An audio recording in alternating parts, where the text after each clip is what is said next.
A few thoughts on this game. First of all, I got to give Utah a lot of credit. They were clinical in those two chances they had, and that was tough for us. But I also have to give credit to our group because given this difficulty of this game with, I thought, the inconsistency that was going on with officiating and other challenges we had, our team stayed with it. This is where you have to give this group so much credit. They never gave up, and I think you saw that in the second half. We were throwing waves of attack at them. We were creating opportunities. Of course, we were going to leave ourselves open from time to time. But even when we went down 2-0, we actually, toward the end of the first half, we got back into a rhythm. I will say that the first 20 minutes, I thought we were going to be up. We could have had a chance there with Carly early on, and then she had another one inside the 6 from across. And that's just that fine line, and it's interesting. Like when anyone asks, what's the difference? I'm like, well, it comes to that. It's just finishing in those areas, but we're getting ourselves into good opportunities and good spots in the field. But I'm going to go back to this. More importantly, the team played with so much heart and desire. It's so easy to give up in games like this when so many things are going against you, and I give them so much credit because I adore this group. They fight to the end. And that's very impressive. All right, thank you, Coach. First hand up is Marissa.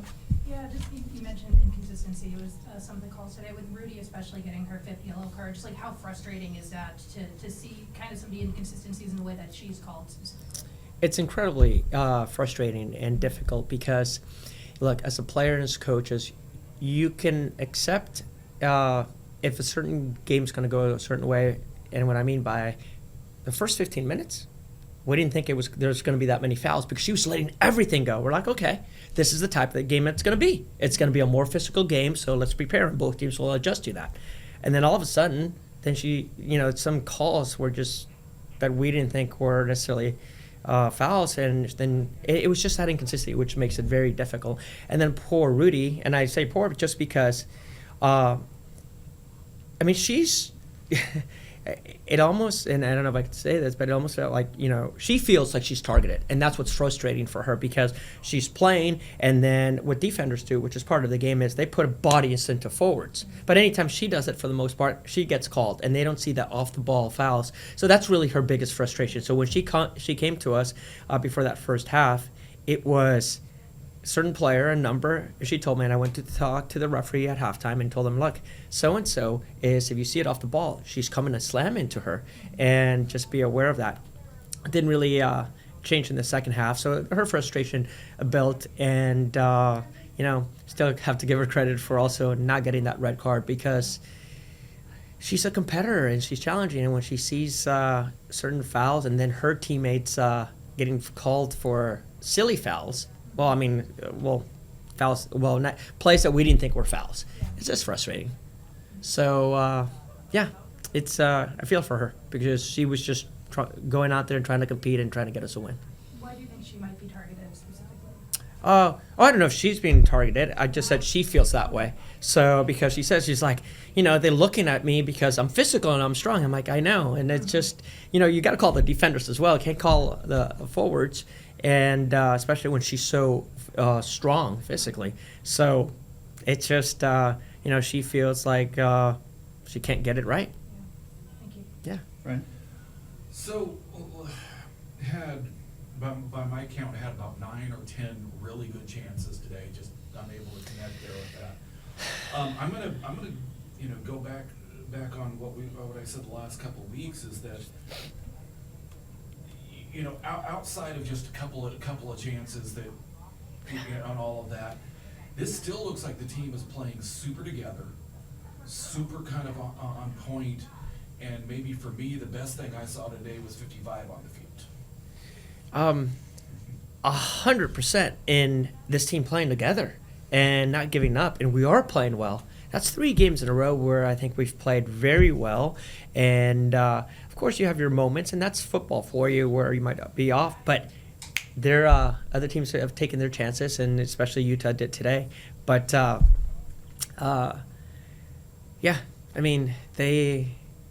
playing well. We're playing well, just not getting the result.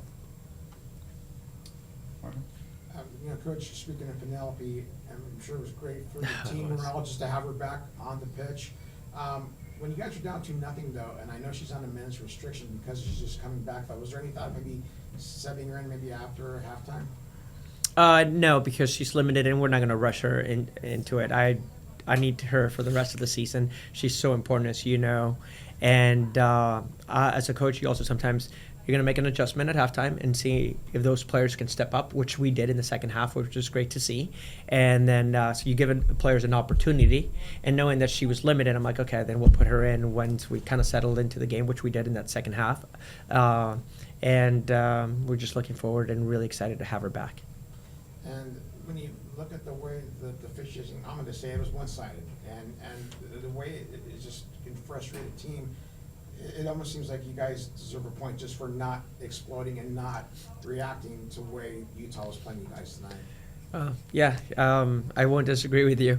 It'd be nice if I would get a point. That's not how things work. But like I said, it was just the inconsistency made it very difficult. And this is a big game for both teams. It's almost like a playoff game for both of us. We're fighting for a playoff spot.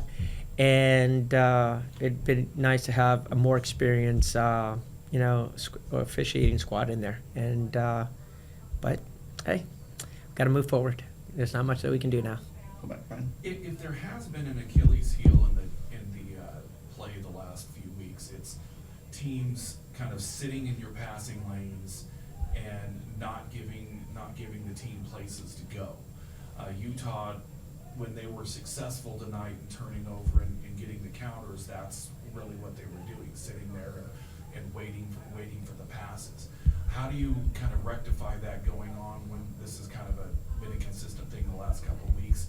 And what do you have to do to start breaking other teams down when they're doing that? So I don't necessarily agree with that. Maybe the final third pass can be better for us. But so against Gotham, we were actually, especially in that second half, able to play through them. And they're one of the best pressing teams in the league. And Utah was very impressive on how they press, because they'll go high press all over the field, which made it difficult for us to actually play out of the back. And we got much better at it in the second half. But it goes down to the pass that we're missing is more so that final third pass, that final quality pass that just goes into the right seam of the runner coming in, or when we're playing it to the proper foot so a player can take a better shot. And then the crosses, we got into good areas, and then we'd cross it, and the keeper, there's several crosses just went right to the keeper, right? And that's the difference. It's like, okay, can we have a better quality in the service? So for me, it's more of the final third pass, but you have to go back to video and see if that's right. Yeah, I've also got at, what was it, I think it was 67 and 72, there were chances that really should have been goals for you guys, and just couldn't seem to get them back in. They were kind of miraculous saves. I mean, do you take a little something out of that, or is it just like, man, we got to figure out to beat? Yeah, it's like more we gotta figure it out. We gotta get it in goal, because we've had a lot of games like that where it's like it's so close. I mean, look at it in the first minute of the game. That ball that Carly got to, it could have easily gone into the goal. And then she had a couple other ones. And then you're right, there was that save where we thought it was going in. And all of a sudden, I think it was the keeper, and then someone heads it out. It was right on the line. I have to go back. And then we've got numbers. And then in their second goal, we collapsed on the player. It bounced, and we had 5 players, but it bounced into the path of the one player they had there. And then she just hit it first time. And that's just like, it's little things, and but we can still do a little bit better before we got to that. And the first goal, we looked at it, and we could have done a better job defending that as well. So we just have to make sure that we get it right from the start to the finish, and that's really what I'm going to ask the team. Speaking of Carly's shot at 34 seconds, it seems like she hasn't been on the score sheet for a little bit. But it seems like today she looked like she had that confidence back. Like, I'm gonna make these moves. I'm gonna take these shots. I'm gonna try to get this pass in there. Has that been something you've been seeing growing? And is that why you had her at the center forward today? Yeah, and last week we did as well. And it's because before that she was in limited minutes for quite some time. She was coming back from an injury and some knee problems, but she's been showing very well at practice, getting stronger, getting healthier. And so, yes, her confidence is growing with every game, and that's something we're excited about. Christian? Albertin, how do you plan to approach these Final Four games? With the same belief that we've had all of these games, where we're going to go out there and still 12 points. Anything happens in this league. Anything can happen, right?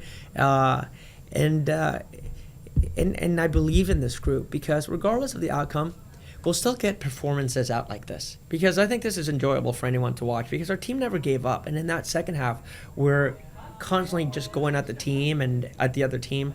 So our approach is we've got nothing to lose. And that's really kind of what we've tried to play all season, easier said than done. But you'll see the energy. This group will not give up. They will not, regardless of where we are. And that's how I'll go into it, is with the positivity until we're like officially or mathematically eliminated. It's fully. I mean, we're just going at them. We're throwing everything we can at teams. We've got nothing to lose. And again, outside of those 2 goals defensively, I thought we were solid. Let's look at the positive. Brooklyn and Sydney, again, had 2 very good games. Brooklyn, her second game here in the end of ESL, and was outstanding for us. But for the most part, I mean, we were very good. 2 goals and then maybe about 15 minutes in that first half. That's how I look at it, where they were really kind of pinging it. And after that second goal, we lost a little bit of our rhythm and then our shape, and then we gathered it back in the second half, and we just couldn't put the ball away. Has the end of the season crossed your mind at all? Not yet. What's it gonna look like? Nope. Next game. I'm like 3 points. Let's go. Let's keep enjoying it at our sessions, practices, continue getting better because, it's going to serve them well for next season. But no, right now it's Portland. Let's go, right? Yep. Okay. So I don't look too far ahead. It's Portland, and, we've played well against Portland. We've had good results against Portland. We can't beat this team. I don't know what it is. It's so bizarre. Utah gives us problems. Portland, one of the best teams, in the past in this league. And we beat them last year. We beat them this year. So Louisville, we've had success against. Carolina, we've had success in. So we've got some of these teams that, for whatever reason, it's, we match up well with them. And we'll see. But this team gives us a fits. Gosh. And it's an expansion from last year. But no, it's... our players are going to continue just playing because they enjoy it. They care about each other, and they play hard for each other. Must be that salt water. All right. Thanks, everybody. We'll be back Thanks. with the players. Albertin.